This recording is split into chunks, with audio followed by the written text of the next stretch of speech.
On vient de chanter un chant qui dit « Oh, je t'adore. Si je vis, Seigneur, c'est pour t'adorer. » Amen. Mais est-ce que ce chant, on le chante banalement ou est-ce qu'on le vit réellement? C'est une question qu'il faut qu'on se pose. Pourquoi? Et je vais vous dire cela. Je n'ai pas pu donner les versets aujourd'hui, alors désolé, je vais vous les donner que maintenant. On va lire le premier verset qui se trouve dans Matthieu, chapitre 6, et on va lire le verset 33, qui nous dit, alors Matthieu, chapitre 6, verset 33, « Cherchez premièrement son royaume et sa justice, et tout cela vous sera donné par-dessus. » Amen. Je relis.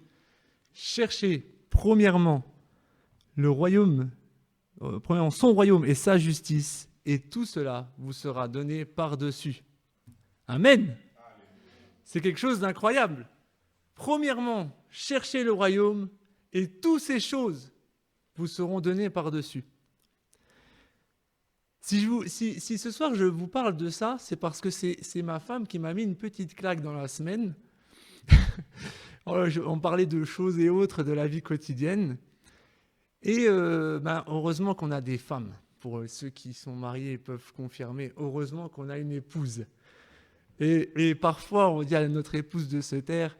Et parfois, c'est nous qui nous taisons. Mais en fait, cette semaine, la semaine qui est passée, je ne savais pas trop quoi dire sur le message de ce soir. Et puis on a eu des aléas de la vie quotidienne qui font que parfois on est inquiet, que parfois on voit des choses qui se passent qui nous font penser à autre chose que mettre premièrement le royaume de Dieu. Et ma femme, elle me dit, mais tiens, j'ai ce verset en tête. Et quand elle me l'a sorti, ça m'a fait comme une claque. Tiens, prends-toi ça. Mais merci Seigneur, parce que Dieu fait des rappels. Et ce soir, j'ai envie de vous partager ce rappel que Dieu m'a fait. Et pour ça, pour comprendre, cherchez premièrement le royaume et sa justice, la justice de Dieu, et toutes ces choses vous seront données par-dessus. Premièrement, il faut savoir à qui on s'adresse. On ne peut pas s'adresser à n'importe qui pour chercher le royaume de Dieu. Et pour ça, on va lire toujours Matthieu, chapitre 6, à partir du verset 1 jusqu'à 15. Alors, Matthieu chapitre 6, versets 1 à 15.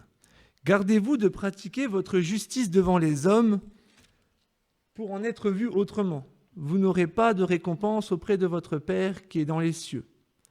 Quand donc tu fais l'aumône, ne sonne pas de la trompette devant toi, comme font les hypocrites dans les synagogues et dans les rues, afin d'être glorifiés par les hommes. En vérité, je vous le dis, ils ont reçu leur récompense. Mais quand tu fais l'aumône, que ta main gauche ne sache pas ce que fait ta main droite, afin que ton aumône se fasse en secret, et ton Père qui voit dans le secret te le rendra. Lorsque vous priez, ne soyez pas comme les hypocrites qui aiment à prier debout dans les synagogues et au coin des rues, pour se montrer aux hommes. En vérité, je vous le dis, ils ont reçu leur récompense. Mais toi, quand tu pries, entre dans ta chambre, ferme ta porte et prie ton Père qui est dans le lieu secret, et ton Père qui voit dans le secret te le rendra.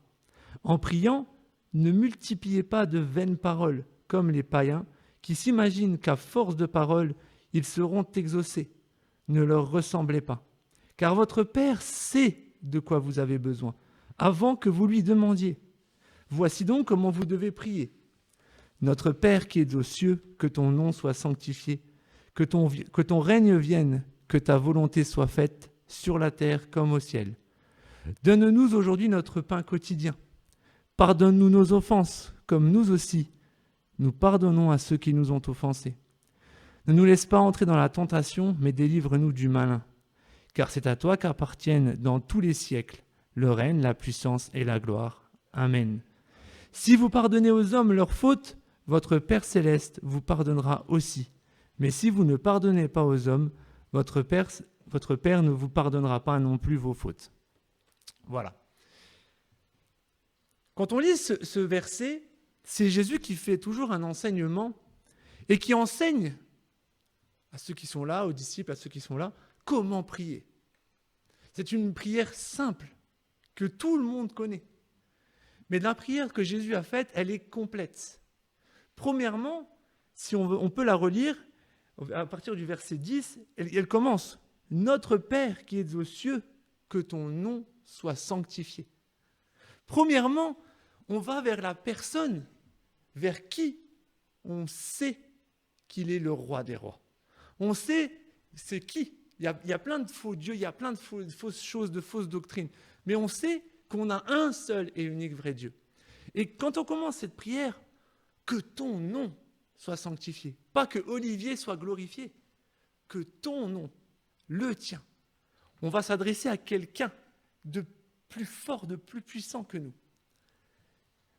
La prière continue, que ton règne vienne, que ta volonté soit faite sur la terre comme au ciel.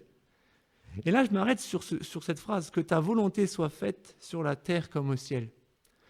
Combien de fois dans notre vie quotidienne, on veut faire notre vie, on veut faire nos projets, nos plans, on veut faire de telle ou telle manière, mais c'est jamais comme on veut. C'est toujours comme Dieu veut. Et parfois, on ne comprend pas le nom de Dieu dans nos vies. Parfois, Dieu dit, Olivier, c'est pas comme ça que je veux pour toi. C'est comme ça. Accepte. T'inquiète pas. Moi, je m'occupe de tout. Et moi, des fois, dans l'ignorance, dans l'incompréhension, je dis, mais Seigneur, j'ai besoin de ça. Pourquoi tu ne me le donnes pas? Je veux cette chose. Donc je le veux, tu me le donnes. On est un peu comme des enfants un peu pourri gâtés, excusez-moi du mot. Je veux ça, j'ai ça. La plupart des enfants comme ça ont ce qu'ils veulent. Mais avec Dieu, on n'est pas des enfants pourri gâtés. Heureusement. Sinon, on serait des enfants mauvais. Que ta volonté soit faite sur la terre comme au ciel. Donne-nous aujourd'hui notre pain quotidien. Qu'est-ce que le pain quotidien? Bonne question. Hein? Le pain quotidien, c'est quoi? C'est ce dont on a besoin jour après jour. En tant qu'homme, j'aimerais faire des travaux d'isolation de cave, j'aimerais faire les travaux extérieurs, j'aimerais refaire la toiture, j'aimerais refaire tout ci, et je n'ai pas forcément les finances qu'il me faut. Et je dis à Dieu, Seigneur, je te sers quand même. Tu pourrais ouvrir des portes financières pour m'aider dans mes travaux. Mais ce n'est pas comme moi je veux. C'est comme Dieu veut. Parce qu'en fait, quand Dieu, s'il ne permet pas tout de suite, c'est qu'il veut te faire apprendre quelque chose, une leçon de vie. Petit à petit, fais-moi confiance. Premièrement, apprendre à faire confiance. Pardonne-nous nos offenses comme nous pardonnons aussi à ceux qui nous ont offensés. Très très dur de pardonner ceux qui nous ont offensés. Pourtant, Dieu nous a pardonné en donnant son Fils unique. Amen. Mais est-ce que nous, on est capable de pardonner notre frère qui nous blesse? Est-ce qu'on est capable de pardonner une personne qui a peut-être des pensées négatives sur ton sujet, qui proclame de fausses paroles contre toi? Est-ce qu'on est capable de pardonner? Moi comme vous? Ça, c'est une question entre vous et Dieu. Mais est-ce qu'on est capable de pardonner? Ne nous laisse pas entrer en tentation, mais délivre-nous du malin, car c'est à toi qu'appartiennent dans tous les siècles le règne, la puissance et la gloire. Amen. Dans cette belle prière que Jésus a enseignée, elle est complète. Comme je vous ai dit, premièrement, on sait vers qui on s'adresse. C'est qui quand on dit cherchez premièrement son royaume et sa justice, et tout sera vous donné par-dessus, c'est parce qu'on sait qu'on a un papa tout-puissant qui peut prendre soin de nous dans tous les domaines quotidiens. On sait que tu as besoin de ça, Olivier, pour tes travaux. Tu les auras, mais ce n'est pas le moment. Fais-moi confiance, serre-moi, et tu verras que ça viendra. Tout le reste viendra après. Fais ce que je te demande dans l'église. Serre-la, va parler à telle personne. Sois humble et vrai devant moi. Et pour continuer dans cet enseignement, j'aimerais vous lire Matthieu toujours, chapitre 6, versets 24 à 34. Donc Matthieu 6, 24 à 34. Et souvent, comme je dis, on a des inquiétudes. Nos vies quotidiennes sont remplies. Nos pensées sont attaquées d'inquiétudes quotidiennes. Et la parole de Dieu, elle dit ceci.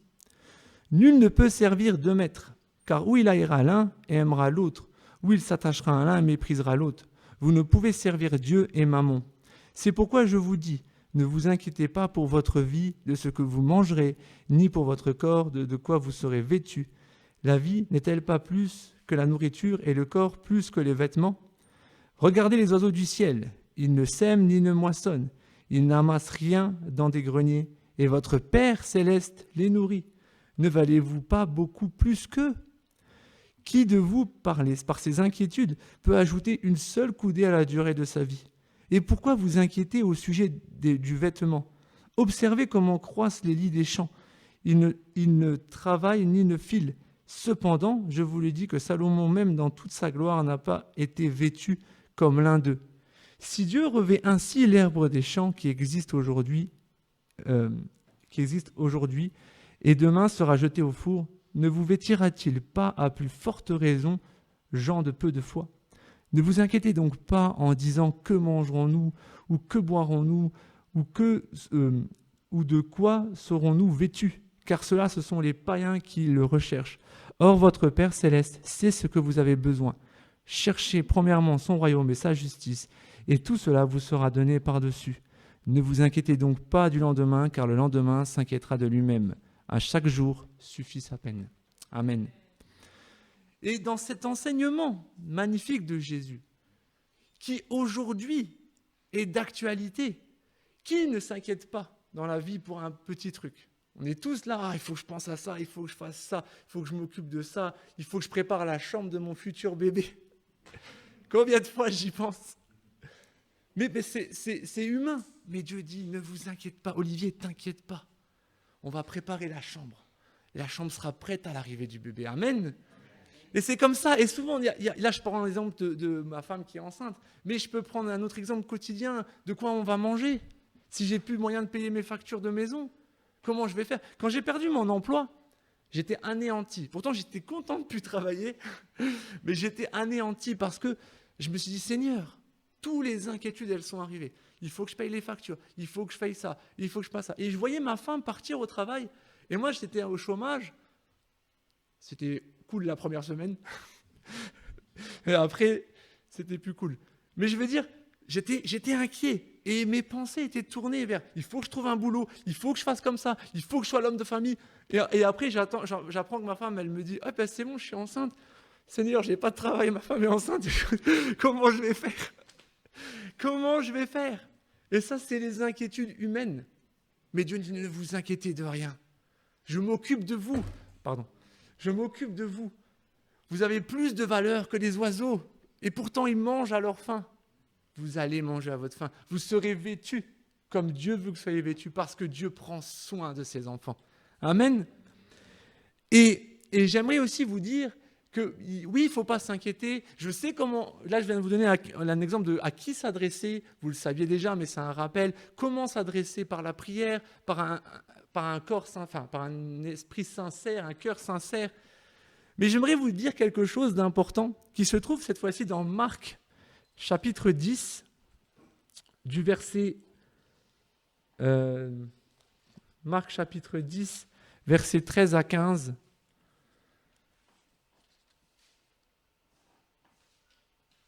Attendez, Marc 10, 13 à 15.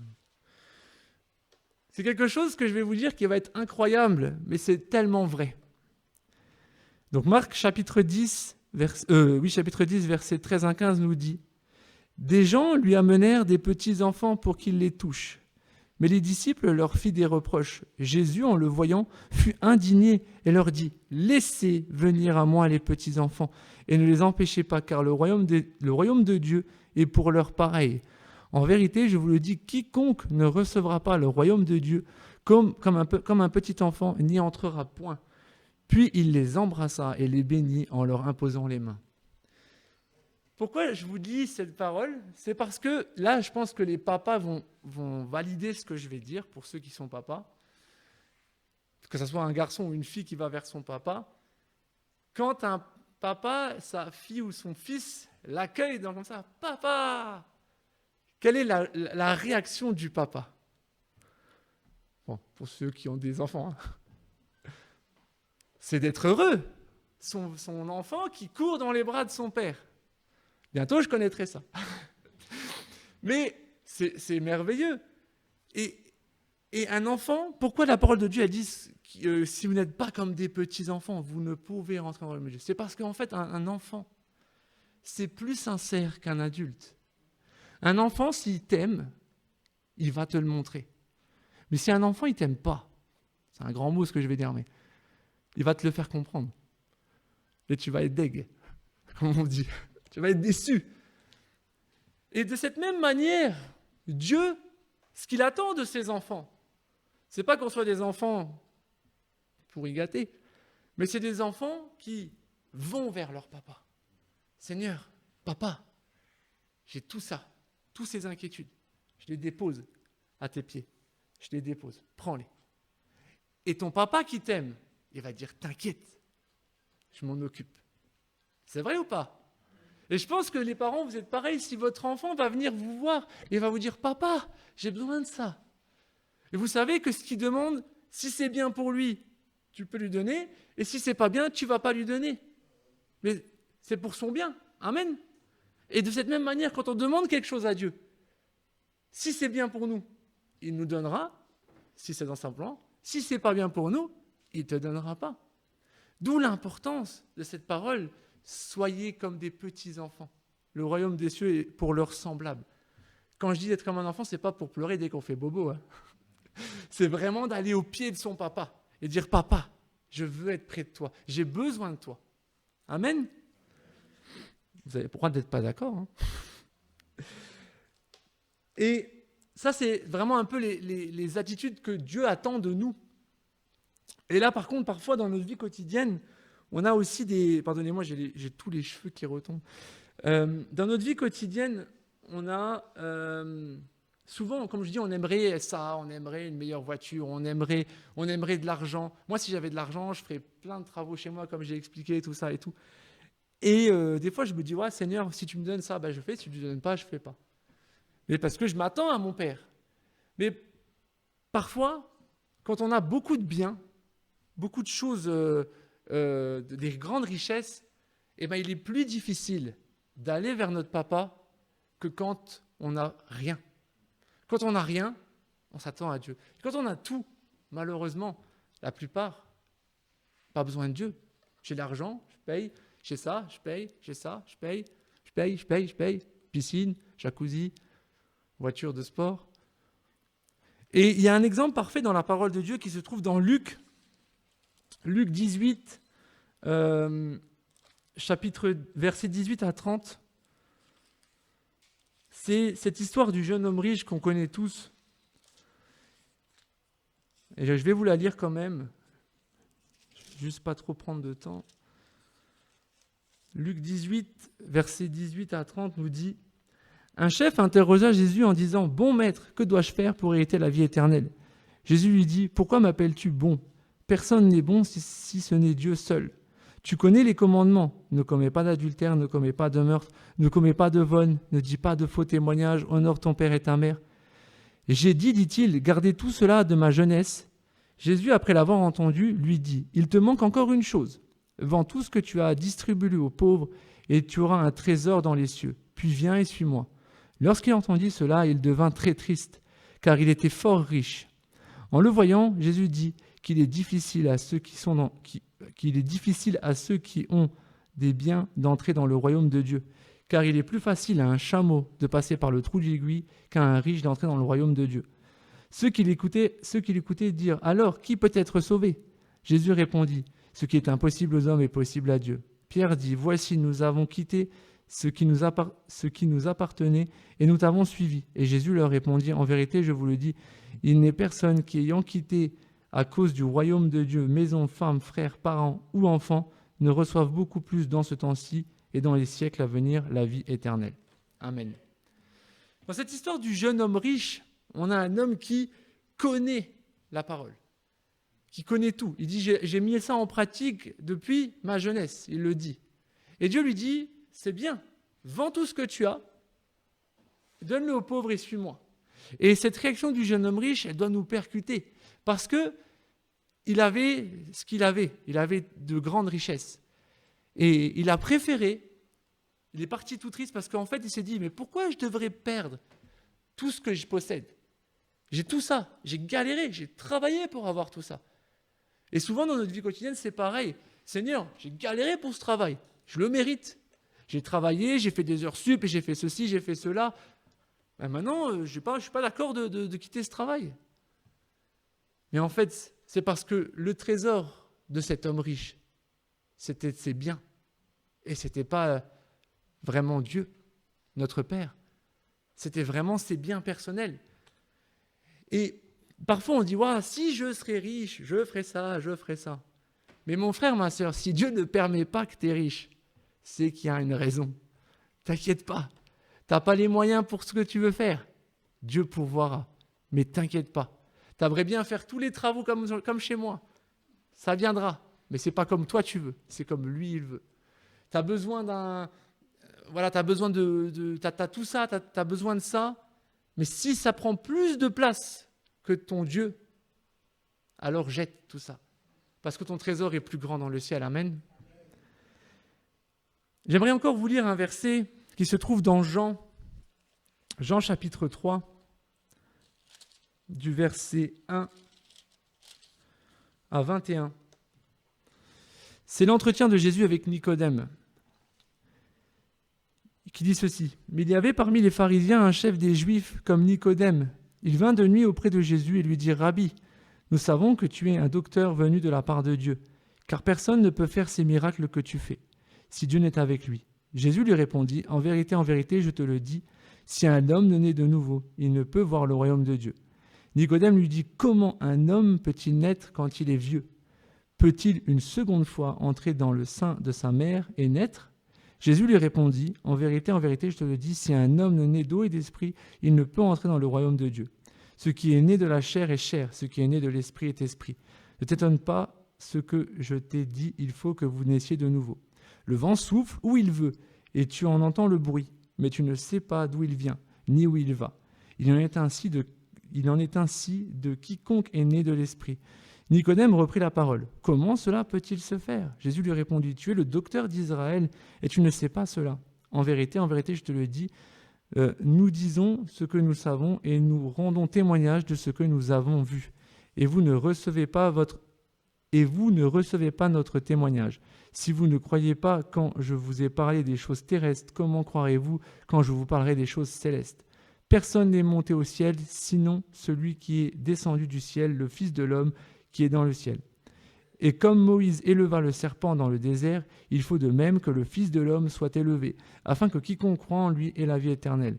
Car Dieu a tant aimé le monde qu'il a donné son Fils unique, afin que quiconque croit en lui ne périsse pas, mais qu'il ait la vie éternelle. Dieu, en effet, n'a pas envoyé son Fils dans le monde pour juger le monde, mais pour que le monde soit sauvé par lui. Celui qui croit en lui n'est pas jugé, mais celui qui ne croit pas est déjà jugé, parce qu'il n'a pas cru au nom du Fils unique de Dieu. Et voici le jugement. La lumière est venue dans le monde et les hommes ont aimé les ténèbres plus que la lumière, parce que leurs œuvres étaient mauvaises. Car quiconque fait le mal a de la haine pour la lumière et ne vient pas à la lumière, de peur que ses œuvres ne soient réprouvées. Mais celui qui pratique la vérité vient à la lumière, afin qu'il soit manifeste que ses œuvres sont faites en Dieu. Amen. Il y a ce qu'il faut retenir avec Nicodème,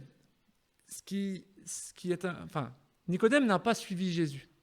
Nicodème c'était un homme très reconnu par rapport à son statut, et de peur de tout perdre, d'être mal vu, il y avait cette lutte charnelle qui lui disait « garde tout ce que tu as », et il y avait cette lutte qui disait « vas-y, suis Jésus ». Et Nicodème n'a pas fait, malgré tout le profond respect qu'il avait pour Jésus, il n'a pas pris ce courage de tout abandonner pour suivre Jésus.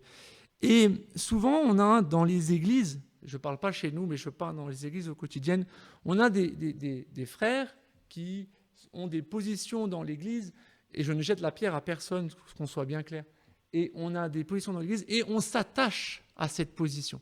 C'est moi le prédicateur du jeudi. C'est moi le responsable de l'homme. Je prends des exemples qu'avec moi. Comme ça, il n'y a pas de jugement. C'est ma place. Celui qui veut me la prendre, il aura affaire à moi. Mais ce qu'on oublie, là, Olivier, ce que tu oublies, c'est que ce n'est pas ton œuvre. C'est l'œuvre de ton Père Céleste. Il t'a appelé. Tu fais le service qu'il t'a demandé. Et après, quand ce n'est plus ton tour, tu descends. Et Dieu rappelle un autre. On a cet exemple de Moïse qui a été appelé pour sauver le peuple d'Égypte. Mais est-ce que c'est Moïse qui a pu rentrer en terre promise? Non. Parce que Dieu en a appelé un autre. C'est comme Dieu il veut. C'est pas comme toi tu veux. Et comme je dis ça, c'est parce qu'aujourd'hui, actuellement en 2024, on est toujours, même dans la vie quotidienne, je ne parle pas forcément dans les églises, mais dans la vie quotidienne au travail, on a le poste de responsable, celui qui essaie de prendre ma place. C'est moi le boss. C'est moi que le patron il a mis là. Et on se croit tout puissant. Mais non, on est là pendant un temps. Dieu honore ceux qui l'honorent, mais n'oublions pas que si Dieu t'honore d'une manière, il faut que toi aussi tu l'honores dans ta vie quotidienne. Cherchez premièrement le royaume et sa justice. Et tout cela vous sera donné par-dessus. Aujourd'hui, je suis devant, c'est pas parce que je suis mieux que vous. C'est pas comme ça, c'est parce que Dieu il décidera un jour de dire tu descends. Et si je suis un homme humble et vrai, je me tairai et je descendrai. Mais si je suis un orgueilleux, ben je vais faire mon révoltant. Je vais dire non, je ne descends pas. C'est pas comme moi je veux. C'est comme Dieu il veut. Nicodème, il avait un statut, il y avait un combat. Nicodème a préféré garder son statut, sa position. Mais vous, est-ce qu'aujourd'hui, peu importe le service que vous faites dans la vie quotidienne ou dans l'église, est-ce que vous êtes prêts à obéir à Dieu? Si Dieu dit stop Olivier, j'ai fait appel à toi, j'ai fait ce que je devais faire, je dois en appeler un autre. Il faut descendre maintenant. Ce n'est pas une punition, mais c'est parce que mon œuvre doit être faite. Et souvent, on est un peu comme Nicodème. Non, je garde ma place. Mes frères, mes sœurs, ce n'est pas nous qui décidons. Cherchons premièrement le royaume de Dieu et sa justice. Et tout le reste, ce sera par-dessus. Et je vais conclure. Je suis désolé, moi j'ai pris un peu de temps. Je vais conclure, mais j'ai envie de terminer juste en conclusion à vous dire ceci. En témoignage, quand avant de connaître Lydie, j'étais un homme qui cherchait une femme, hein, comme tous les hommes, cherchait une femme, et j'allais voir une, ça se passait bien, on discutait, et puis bon, après, ça ne marche pas, on va voir une autre, voilà, vous avez compris. Et en fait, je cherchais moi, c'est moi qui cherchais, c'est pas Dieu, c'est moi. Et je disais à Dieu, Seigneur, si tu veux que je rencontre quelqu'un, il faut aussi que je fasse le premier pas. Mais je ne mettais pas Dieu dans les prières. Je dis, Seigneur, je vais chercher, j'ai l'âge, etc. Et donc, du coup, j'y allais. Et souvent, je me prenais des gamelles. Et avant de rencontrer Lydie, quand j'étais avec une autre personne, quand je me suis séparé, j'ai pris une grosse gamelle, mais puissante. À tel point que j'ai raconté à Lydie, je me suis retrouvé à genoux au sol, à pleurer. Et j'ai dit à mon Dieu, Seigneur, il n'y a pas de femme pour moi. Donc c'est toi qui décides. Maintenant, je vais faire ce que toi tu veux. Je vais faire ce que toi tu veux. Et j'ai vraiment fait cette prière sincère. C'est vraiment pour vous encourager que je dis ça. J'ai dit, je vais chercher rien du tout. Je vais aller à l'église, je m'assois, je reçois, je te cherche et basta. Et j'ai cherché vraiment à être plus proche de Dieu. Mais vous savez quoi? Quand j'ai fait cet acte de foi, je dis, Seigneur, c'est toi qui diriges ma vie. Il y a quelqu'un qui est arrivé à mon cœur. Parce que ce n'est pas mon plan, c'est le plan de Dieu. Et je sais que dans la vie, il y a des gens qui, encore aujourd'hui, sont célibataires, cherchent quelqu'un. Dieu a quelqu'un pour vous. Je le dis, Dieu a quelqu'un pour vous. On a aussi Thibault et Laurine qui vont se marier bientôt. C'est une joie, amen. Ne vous inquiétez de rien, parce que Dieu va tout diriger votre mariage. Amen. Et je vais vraiment conclure, parce que je parle, mais ce que je voulais vous laisser sur votre cœur, c'est, voilà, dans la vie, il y a plein de choses, il y a des tracas, il y a tout qui balance, on est parfois persécuté. Quand on fait l'œuvre de Dieu, Satan n'est pas content. Qu'on ait 5 ans, 10 ans, 20 ans, 30 ans, 90 ans, cherchons, même à 90 ans, cherchons premièrement le royaume de Dieu et sa justice, et le reste viendra après. Et quand ça vient après, on est surpris. Amen. Je conclue par la prière. Seigneur mon Dieu, je te remercie Seigneur pour ce que tu fais pour nous. Merci Seigneur parce que Seigneur, nous voulons chasser de nos vies ce qui ne te plaît pas pour vraiment te mettre à la première place. Seigneur, vraiment, pardonne-nous nos offenses parce que nous sommes des hommes pécheurs, Seigneur. Vraiment, nous voulons nous remettre à toi, Seigneur, dans nos vies quotidiennes. Nous voulons nous attendre à toi, nous voulons tourner le regard vers toi. Tout ce que nous espérons, toutes nos inquiétudes, Seigneur, ça soit déposé à tes pieds. Et nous savons, Seigneur, que tu agiras. Merci, Seigneur, parce que toi, tu es le même, tu es fidèle. Vraiment, Seigneur, transforme nos vies, transforme nos cœurs. Que nous cherchons premièrement ton royaume et ta justice. Et que toutes choses soient faites comme tu le désires. Merci parce que tu es ce papa à qui on peut aller dans les bras, courir. Merci parce que toi, Seigneur, tu prends soin de nous. Tu nous donnes notre pain quotidien. Sois loué, Seigneur, sois glorifié dans le nom puissant de Jésus. Amen.